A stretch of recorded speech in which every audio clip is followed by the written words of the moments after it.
Well, welcome, Brett Martinson, to the Steadyhand Coffee Break video series. It's great to have you here with us today. It's great to be here, David, and thanks very much for having me on. This is fantastic. Pleasure. Well, Brett is a financial planner, having worked for 13 years now with Canadians. He's with Parallel Wealth and is located in the Niagara area of Ontario. In addition to Brett's work directly with Canadians and helping them plan for and live in retirement, Brett is also the vice chair of the Financial Planning Association of Canada and has a very broad and diverse perspective. Now, Brett, we're going to talk about what's on the minds of your clients today.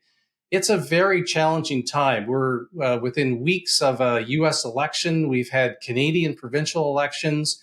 At the federal level, there's all sorts of challenges, and that's just at the political level. So what is on the minds of your clients in 2024? What's worrying them, and how are you addressing these concerns?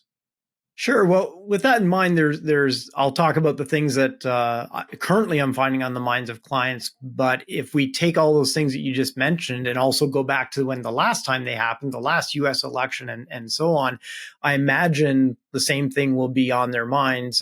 So second one first, markets hate uncertainty. So, and I think people do too. So what we saw with the last two U.S. elections, if we'll use that as an example, is there's a lot of concern and worry about who is going to be in power. And it didn't really matter who the person wanted to be in power. They were worried the other person was going to be in power. And therefore, what was that going to do for their country and the world economy and things like that?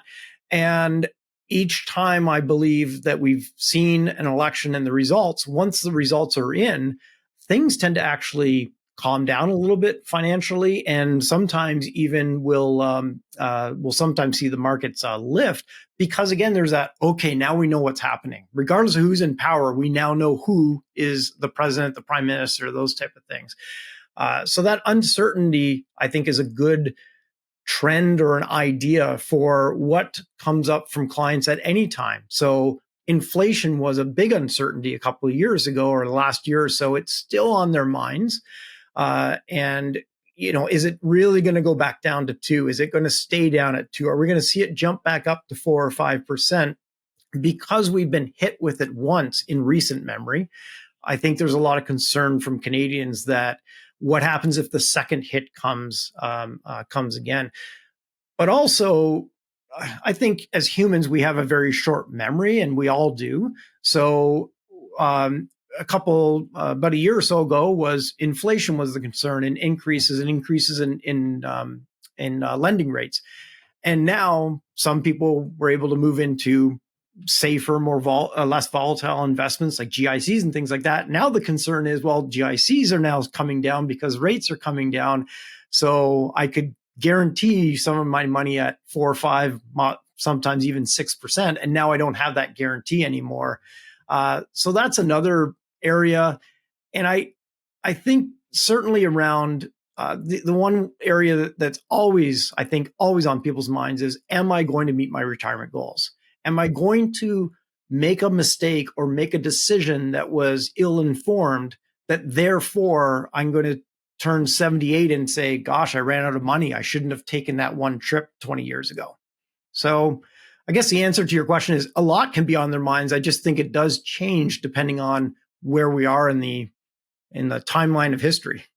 Yeah, and I remember very distinctly the election in the U.S. in 2016, where we first saw Donald Trump become the president, came just on the heels of the Brexit vote. And the Brexit vote was like, nobody expected that. And I remember one of the media commentators saying that the election of Donald Trump was like Brexit on steroids.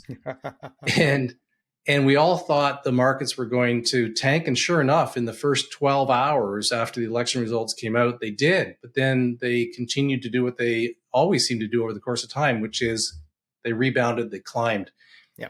And there's this concept that markets climb a wall of worry. Yes. And you've heard that. We in the industry often use that. And frankly, I don't like it because it requires too many of my brain calories to figure out, well, what exactly does that mean? But I was sitting with somebody yesterday and they said, well, you know what? The markets are like a yo-yo. going up an escalator.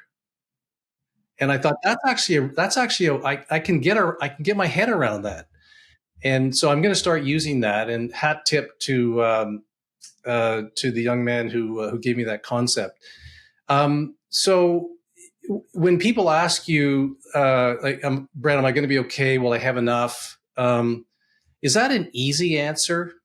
In general, once the plan is done, I would say yes. So a hat tip to a gentleman I worked with a number of years ago, still a good friend, Aaron Kerr. He may not have been the first person to say it, but he mentioned to me that this job is 20% math, 80% psychology.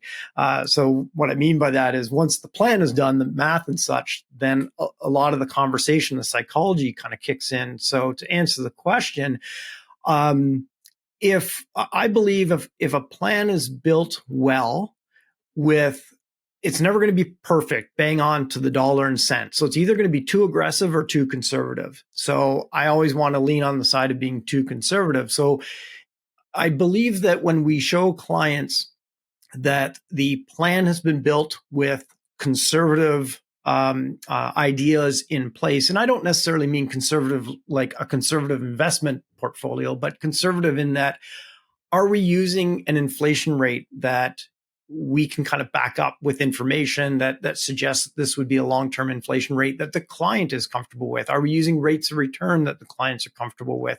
I always tell clients I'm going to, in any time that I'm not quite certain about certain information, I'm going to decrease income and increase expenses, because if the plan works with all of those things, then the plan's going to work if inflation is lower, rates of return are higher, your pension was a little bit more than we thought it was going to be, and those type of things. So I think the answer to that is when you show them, I always use the gas in the gas tank analogy. When you show them, here's how much gas you are expected to spend through retirement, and here's how much is in the tank, so that you can weather certain things that come up. It's the plans where it's like, you're just going to make it to 95 and you're just hitting your goals, but there's no buffer in the next 20 or 30 years.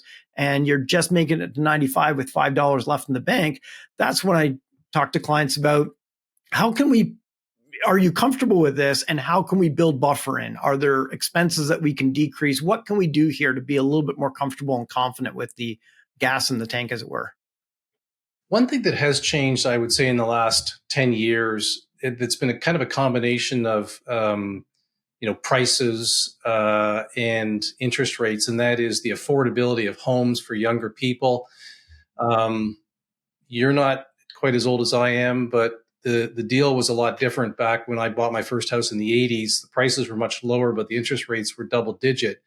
Now the interest rates are single digit, and at one point they were near zero, but the prices have heavily inflated. So a lot of your clients would be looking to help their adult children buy houses with down payments. Is that a fair statement? Yeah, and something that I'm certainly seeing a decent amount of. I can't really say if it's been a trend upwards, but I imagine so. But at least the vast majority of clients that are coming to, I'd say about half of them are at least asking, "Hey, can I help my kids with the down payment?"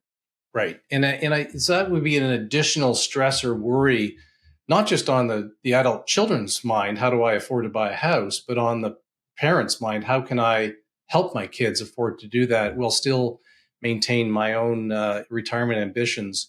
So like, how do you approach that decision? There's a couple things. One part is we can look at it as just any other expense. So if it's a $50,000, helping with $50,000, 25,000, 100,000, it's no different than buying a car to a certain degree. It's an outflow of money from the plan. So we can at the very least look at it from that point of view and saying, okay, if this money did flow out of the plan in 2029, when you think that you're going to be helping a child with a down payment, what does that look like? And how does that affect the plan? And to my previous point, is that buffer still there? Or are we, just again, kind of coming in at 95 or 100 years old with, $5 in the gas tank, as it were? But that's the mathematical part of it. Then there's all the legal aspects of it in terms of, are you gifting the money to your kids?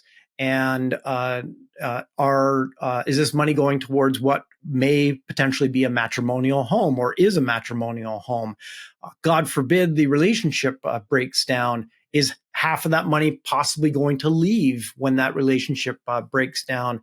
And I find that that's not always thought about from the client's point of view. And why would they? It's pretty dark and dreary things to think about. But it's one of those things that I certainly feel that, God forbid that happens to your family, you're going to want to know how to deal with that before it happens, because then it's too late. So there's the math aspect of your answer in terms of, let's put this number in and see how it affects the plan. And if $75,000 is throwing you off of retirement, then maybe it's got to be 25,000. And then you want to keep this money in the family, in the greater family. So how do we make sure that you're well educated and well informed about the options there? On the latter part, is that work that you do as a financial planner, or is that work that a lawyer does? It would be work that certainly a lawyer would do. I tell people that we're specialists in some areas and generalists in another. And so in areas where, obviously, I'm not an accountant, I'm not a lawyer, but as planners, we tend to have enough information or have access to enough information to say, you should be aware of this and ask these questions of this other financial professional. You should be aware of this and ask these questions of another financial professional. And I think that's where planners certainly can add value, is identify what I call the icebergs on the horizon and say, I can deal with these icebergs and we're going to talk about them. These icebergs are accounting and legal icebergs. And at least I can point you in a direction of the type of conversations you're going to want to talk about or ask about. Well, I guess it behooves people to really consider documenting that kind of a transaction with their children, and any sort of documentation would probably benefit from the oversight of a lawyer with some experience around this stuff. Absolutely. And I would even suggest that they would want to talk to a lawyer. I could see some people thinking, well, if I just write this down, that this is family money and that may not hold up in court. It has to be documented, or at least set up in certain strategies. And you'll want a lawyer to say, this strategy that you're thinking of is not going to work for what you're trying to do, but this strategy will. Well, let's finish up by just taking the temperature of your clients. So there's been so much change in the last 3 years with inflation raging and then coming off. But I don't think people are actually feeling that inflation's come off, because we're paying those higher prices today. But interest rates have gone shooting up and now they're starting to come down. Like, do people feel that they're better off financially today than they were 2 or 3 or 4 years ago, or not so much? I don't have any quantitative information on that. Just from talking with clients and stuff, I would say they feel marginally better, but that's only because we are in a position that I think in general we would say is not as bad as it was a year ago. And so it's comparatively better. And what I mean by that is, even though we may not have the trust that inflation rates are going to stay down and worried about the other shoe dropping or what could happen, they did come down from the high that they are at. And interest rates coming down is a good or a bad thing, depending on what side of the fence you're on in terms of what you're doing with your money. So I would say, again, they may feel slightly better about certain things, but certain things, again, haven't changed. The housing situation and the cost of housing, the market volatility is always going to be there. So that's always going to be a worry. So marginally better would be my quick answer to that question. Terrific. Well, thank you. Well, Brett, I know that Parallel Wealth is very, very active in the YouTube community. Adam Bourne is incredibly prolific with his financial educational videos, and I commend him and the whole team for what you guys are doing there. If anybody wants to learn a little bit more about you and maybe follow you, what's the best way to do that? Yeah, two best ways, I guess, is they can go to parallelwealth.com, our website, and that has links to our YouTube videos and things like that. Or they can go to youtube.com and just simply search for Parallel Wealth Financial, Parallel Wealth videos. As you said, Adam has been quite prolific. So there hasn't been a time where I haven't searched Parallel Wealth and our channel didn't come up at the top. So that'd be the two ways to kind of catch us up and find us. Fantastic. Well, we'll provide links to both your website and the YouTube channel in the notes below. And thank you, Brett, again for sharing your perspectives on the experience that you're having with your clients these days. And thank you, everybody, for watching. And just a reminder that if you enjoy the content that Steadyhand is putting out, be sure to subscribe and ask to be notified. And thank you again for watching, and bye for now.